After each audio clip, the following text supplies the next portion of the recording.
सभी को good morning.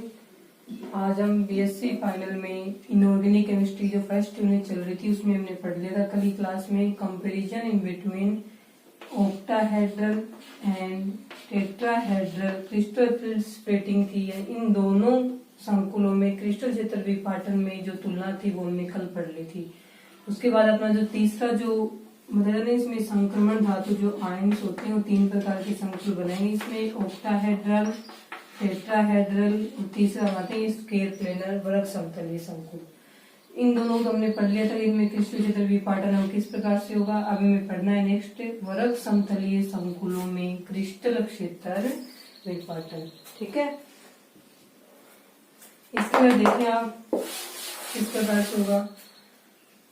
सबसे पहले हम देखते हैं कि वे संकुल जिनके अंदर केंद्रीय परमाणु का संकरण है वो sp2 होता है, सो dsp2 संकरण होता है, वे वर्ग समतलीय या स्क्वायर प्लेनर कॉम्प्लेक्स है वो बनाते हैं। अब इनके अंदर किस प्रकार से होगा द्विकक्षों का विपाटन है वो हमें यहाँ पे पढ़ना है। तो इसके अंदर ये लिखा हुआ है जो अष्टफलकीय संकुल बनते हैं ऑक्टाहेड्रल जिनके अंदर sp3d2 संकरण होता है या फिर d2sp3 संकरण होता है, इनके द्वारा यानी संकुल बनता तो अष्टफलकीय है, लेकिन अष्टफलकीय संकुल जब नहीं बन पाता है तो उस समय dsp2 संकरण के द्वारा वर्ग समतलीय संकुल का निर्माण होता है। अब देखिए वो किस प्रकार से होगा। मान लीजिए अब ये बोला जाता है कि D8 विन्यास वाले केंद्रीय धातु आयन जहाँ पे लिगेंड कैसा हो स्ट्रॉन्ग फील्ड से, उस समय वर्ग समतलीय संकुलों का निर्माण होता है। यानी जब केंद्रीय धातु परमाणु का इलेक्ट्रॉनिक विन्यास हो D8 और जो लिगेंड जुड़ा हुआ वो संकुल बनाने के लिए वो किससे हो स्ट्रॉन्ग फील्ड से हो, उस समय वर्ग समतलीय संकुलों का निर्माण होता है। अभी किस प्रकार से होगा देखें, इसमें एग्जाम्पल से देखते हैं। एग्जाम्पल हमने ले लिया इसके अंदर, जैसे निकल का ले लिया, निकल Cn4 -2। इस वाले एग्जाम्पल में जो निकल है उसकी ऑक्सीडेशन स्टेट कितनी है +2, और +2 ऑक्सीडेशन स्टेट में जो निकल है उसका इलेक्ट्रॉनिक विन्यास क्या होगा 3d8 और 4s में कहेंगे 0 इलेक्ट्रॉन। ठीक है, अब ये किस प्रकार से निकाला है केंद्रीय धातु परमाणु की ऑक्सीडेशन स्टेट अक्स मानेंगे जो हमें ज्ञात करनी है, प्लस में 1 Cn का -4 तो 4 Cn का -4 is equal total charge -2, x -4 is equal to -2, x is equal to -2, ये इस साइड जाएगा प्लस का 4 बनाएगा तो अक्स इज इक्वल टू क्या आएगा +2। इससे हमने ये देखा है कि निकल की जो ऑक्सीडेशन स्टेट है वो क्या आएगी +2 आएगी। उसके बाद हम देखेंगे कि +2 निकल वाले इलेक्ट्रॉनिक विन्यास क्या है D8, तो इनके हम इस प्रकार से लिखेंगे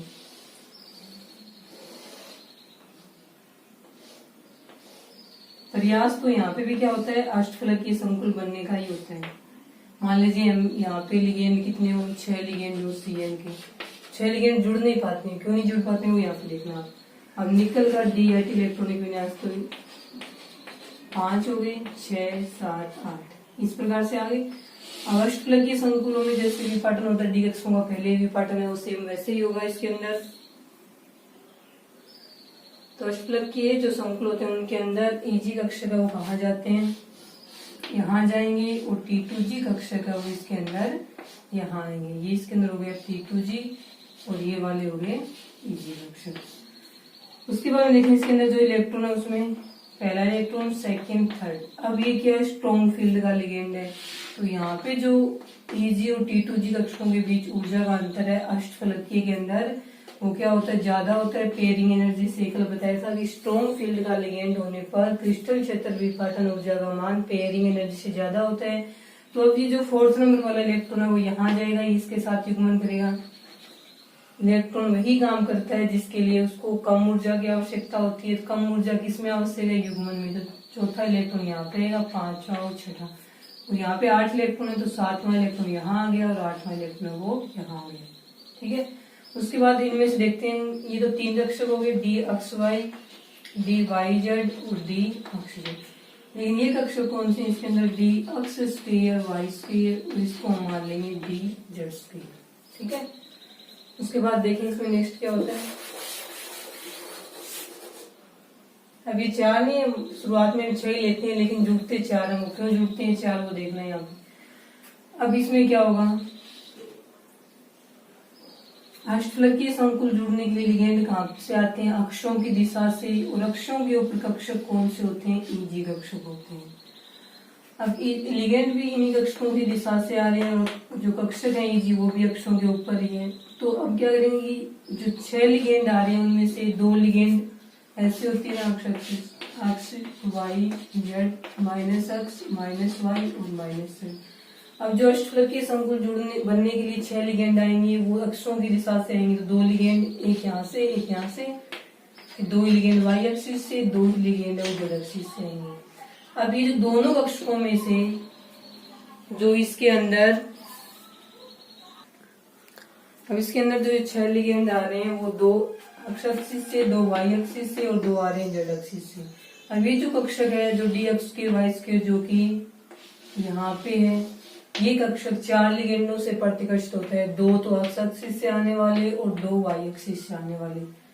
जबकि डी जेड स्क्वायर कक्षक है जो इस जेड स्क्वायर के ऊपर है, वो कक्षक केवल 2 लिगेंड से प्रतिकर्षित होगा जो कि जेड एक्सिस से आ रहे हैं। अब इन दोनों कक्षकों में कंपैरिजन की जाए कि जो D x square Y square कक्षक है वो 4 लिगेंडों से प्रतिकर्षित होता है। चारों लिगेंड जो एक्स एक्सिस से आते हैं और वाई एक्सिस से आते हैं। जबकि डी जेड स्क्वायर कक्षक है वो केवल 2 कक्षकों, केवल 2 लिगेंड जो जेड एक्सिस से आते हैं उनसे प्रतिकर्षित होता है।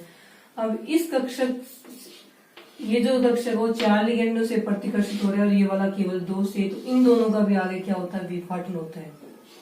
यानी इन दोनों ईजी का विपाटन होने से ऊपर कौन सा जाएगा, इसके अंदर d x square Y square, क्योंकि ये 4 लिगेंडों से प्रतिकर्षित हो रहा है। अधिक प्रतिकर्षण के कारण इसकी ऊर्जा बढ़ जाती है, इसलिए उच्च ऊर्जा स्तर पे चला गया। और नीचे कौन सा आएगा इसमें, D Z square.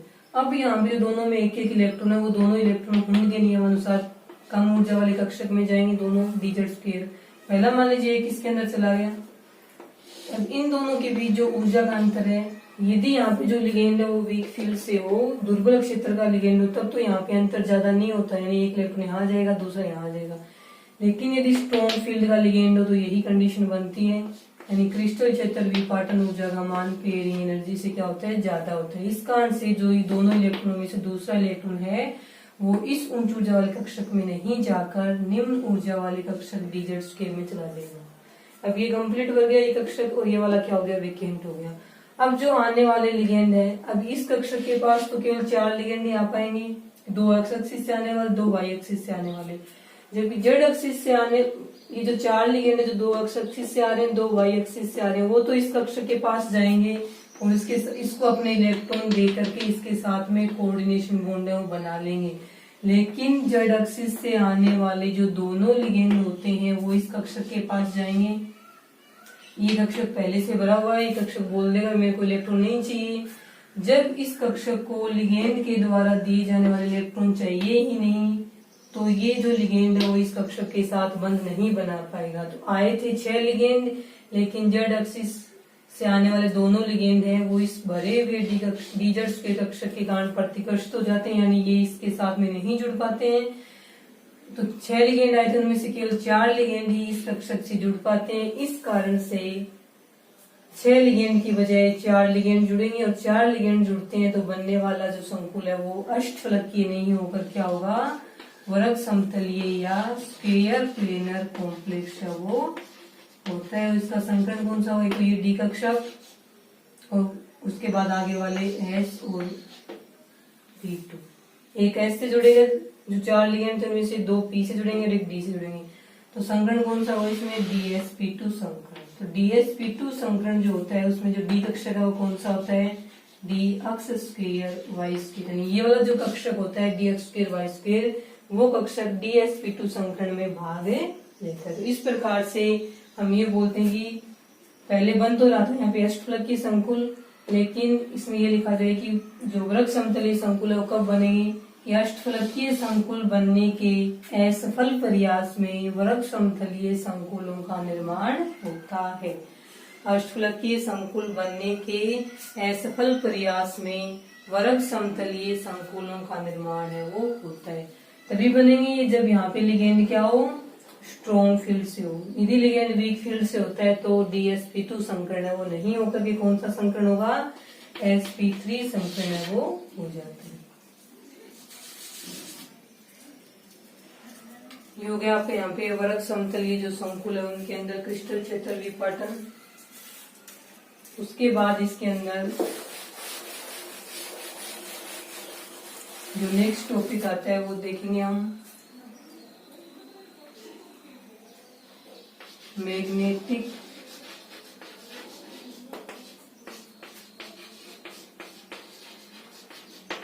Properties, magnetic properties इन योग ऑफ ट्रांजिशन मेटल कॉम्प्लेक्स। संक्रमण धातुओं के जो संकुल बनते हैं इन संकुलों की हमें प्रॉपर्टीज पढ़नी है। इन प्रॉपर्टीज में जो सबसे पहली प्रॉपर्टीज जो हम पढ़ेंगे वो इसमें कौन सी है, मैग्नेटिक प्रॉपर्टीज, यानी संक्रमण धातु संकुलों के चुंबकीय गुण, ये हमें पढ़ना है।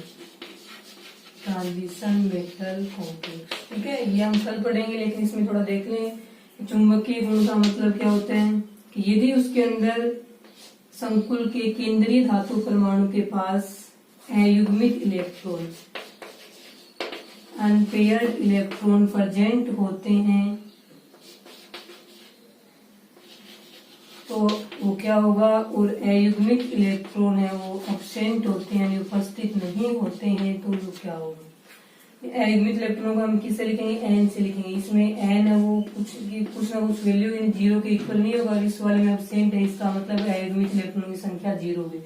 जब अयुग्मित इलेक्ट्रॉन 0 होते हैं तो संकुल को क्या बोलेंगे, उसका चुंबकीय गुण कैसे होंगे, उस संकुल का नाम क्या होगा, चुंबकीय गुणों के आधार पे उसको बोलेंगे हम प्रतिचुंबकीय संकुल। प्रतिचुंबकीय इंग्लिश में क्या बोलते हैं, डायमैग्नेटिक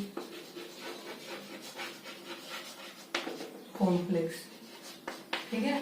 तो यदि उस संकुल के केंद्रीय धातु परमाणु के पास अयुग्मित इलेक्ट्रॉन प्रेजेंट हो तब उसको बोले हम अनुचुंबकीय संकुल, और अनुचुंबकीय संकुल को क्या बोलते हैं, पैरामैग्नेटिक कॉम्प्लेक्स वो कहेंगे। एन की वैल्यू निकालने के बाद हम चुंबकीय आघूर्ण म्यू निकालेंगे, उसका फॉर्मूला होगा (n+2 बोर मैग्नेट्रॉन। अब इस फॉर्मूले में जो n है वो क्या है, नंबर ऑफ अनपेयर्ड इलेक्ट्रॉन, ठीक है। ये हम कल पढ़ेंगे फॉर्मूला, और कितने n की वैल्यू कितनी हो तब चुंबकीय आघूर्ण का मान कितना आएगा उसको हम यहाँ पे कल पढ़ेंगे। बोर मैग्नेट्रॉन है वो चुंबकीय आघूर्ण की क्या होती है, इकाई होती है, ठीक है। तो कल का टॉपिक अपना संक्रमण धातु संकुलों की चुंबकीय गुण। आज के लिए इतना।